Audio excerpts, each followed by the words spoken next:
हमारा वोट बोलता नहीं है और जिसका वोट बोलता है उसको जल्दी चुप हो जाना है। नगर निकाय पलामू कमिश्नरी में है, लेकिन डंपिंग यार्ड कहीं भी नहीं। सब लोग कहता है कि पैसा रहेगा तो विकास होगा। मैं एक फोन पर सभी नागरिकों के पास मैं पहुंचता हूं। चुपचाप लोग वोट पहले मतदान करते हैं, फिर जलपान करते हैं।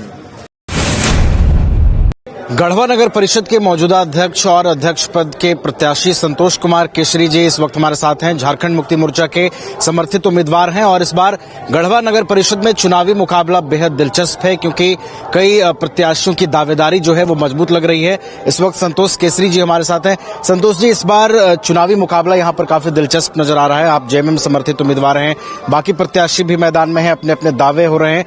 आपकी ओर से इस बार क्या कुछ तैयारियां की गई है, क्या विजन लेकर इस बार चुनावी मैदान में उतरे? देखिए, जहां तक अपनी अपनी पार्टी की मजबूती की बात आ रही है तो कहीं नहीं, कोई है ही नहीं। और हमारा वोट जो है बोलता उलता नहीं है। चुपचाप लोग वोट पहले मतदान करते हैं, फिर जलपान करते हैं। इसलिए कहीं कोई टक्कर में है ही नहीं। और हमको लगता है कि हम जितना 2 बार में नहीं लाए हैं, एक बार आया था 6600 कुछ, एक बार आया था 6100 कुछ, अब 9000 से ऊपर जाएगा वोट। इस बार रिकॉर्ड तोड़ेंगे एकदम। आप देखिएगा, 23 तारीख बहुत दूर नहीं है, बहुत जल्द आपको पता चलेगा कि यहाँ की जनता क्या जवाब देती है सभी को। अच्छा संतोष जी, ये जो कॉन्फिडेंस और ये जो दावा आप कर रहे हैं कि इस बार आप रिकॉर्ड मतों से जीत हासिल करेंगे, जनता के बीच इस बार किस तरह का सपोर्ट मिल रहा है, कैसा फीडबैक है और लोग कैसे रिएक्ट कर रहे हैं? देखिए, हम पहले भी बोल चुके कि हमारा वोटिंग जो होती है बोलता नहीं है। आप कहीं भी चले जाइएगा, हमारा वोट बोलता नहीं है और जिसका वोट बोलता है उसको जल्दी चुप हो जाना है। आप देखिएगा, अभी 4 से 5 दिन के बाद देखिएगा कसम कस, जो 1 नंबर में सुनने को आ रहा है वो 3 नंबर में जाएगा, जो 2 नंबर को सुनने आ रहा है वो 4 नंबर में जाएगा। आप देखते रहिएगा। हमारी लड़ाई जिससे है, ऐसे तो है ही नहीं, फिर भी एक आध व्यक्ति है, ठीक है, वो भी हमारे सीनियर हैं, लेकिन वो भी लड़ाई में नहीं है। अच्छा संतोष जी, ये बताइए कि बाकी प्रत्याशियों के ये दावे हैं कि गढ़वा नगर परिषद में जिस तरीके से विकास योजनाएं जमीन पर उतरनी चाहिए थी, नहीं उतर पाई हैं और गढ़वा अभी भी विकास से उपेक्षित है। आपके जो कॉम्पिटिटिव प्रत्याशी हैं उनका ये कहना है, उसको कैसे देखते हैं? देखिए, आंख का इलाज बहुत तरीका से होता है, उसका देखने का तरीका अलग है। बहुत सा चश्मा होता है कि बिना लेंस लगाए होता है, कोई बहुत सा चश्मा होता है लेंस लगाना पड़ता है। अगर सभी लोग को नहीं दिखता है, गढ़वा नगर परिषद के इतिहास में झारखंड एक्ट 2011 का जो बुक नियमावली बनाई गई है, उसमें जितना भी विकास संबंधित मुद्दे हैं, जो एजेंडे होती हैं, वो नगर परिषद से संबंधित वो सारे धरती पर उतर गए हैं।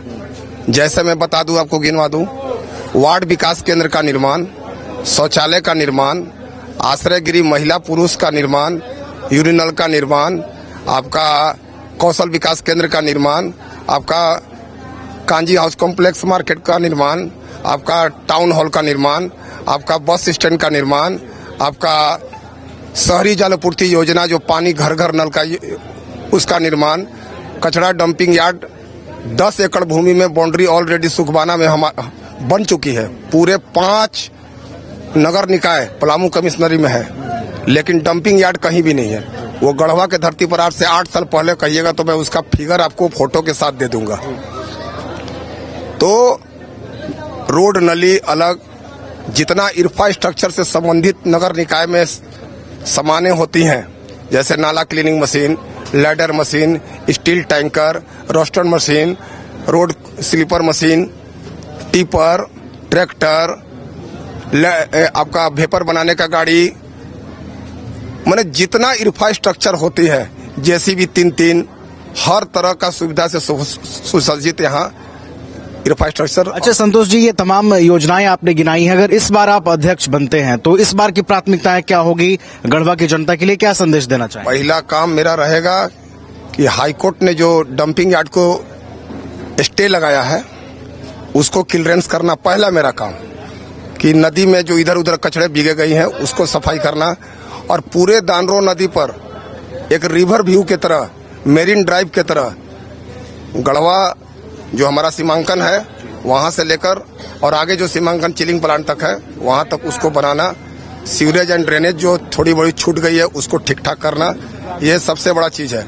और देखिए मेरा सबसे बड़ा एजेंडा मैं बता दूं, सब लोग कहता है कि पैसा रहेगा तो विकास होगा, लेकिन रात हो या बिरात 24 घंटे मैं एक फोन पर सभी नागरिकों के पास मैं पहुंचता हूं, चाहे वो 2 बजे रात भी हो जाएगा तो उसके लिए चिंता नहीं होती है। ये आप पूरा स्टेटमेंट आप किसी से भी ले सकते हैं, यहाँ 200 आदमी हैं, आप पूछ सकते हैं कि हमारा किस तरह का एक्टिविटी है। तो किसी कोई रात में 2 बजे क्यों फोन करेगा, आई लव यू बोलने की थोड़े ना करेगा, जरूर कोई आफत विपत में है वो, उसके लिए मैं वहाँ तैयार रहता हूँ। और ये मेरा पूरे 34,000 जनता का आप स्टेटमेंट ले लीजिए कि ऐसा अगर गलत होगा तो मैं जो ना सो कहूँगा। हर सुख दुख में हम लोग शामिल हैं, ये नहीं कि अभी चुनाव आया है तो चुनावी दिखावे में लोग पहुंच जा रहे हैं, वो सब नहीं। 10 सालों में कोई बंदा नहीं कह सकता कि उन्होंने बुलाया और हम नहीं पहुंचा, टाइमिंग की तो कोई बात ही नहीं है। तो ये हमारा सबसे बड़ा विकास है कि किसी के सुख दुख में जनता का शामिल हो जाए, ये बहुत बड़ी बात है। काम होना न होना ये प्रभु की इच्छा है। आपके हम सुख दुख में शामिल हैं 24 घंटे, 8 घंटा का ड्यूटी होता है, 8 घंटा के बाद डॉक्टर बदल जाते हैं, 8 घंटा के बाद जो ड्यूटी होता है वो बदल जाता है, लेकिन हमारा ड्यूटी 24 घंटे है।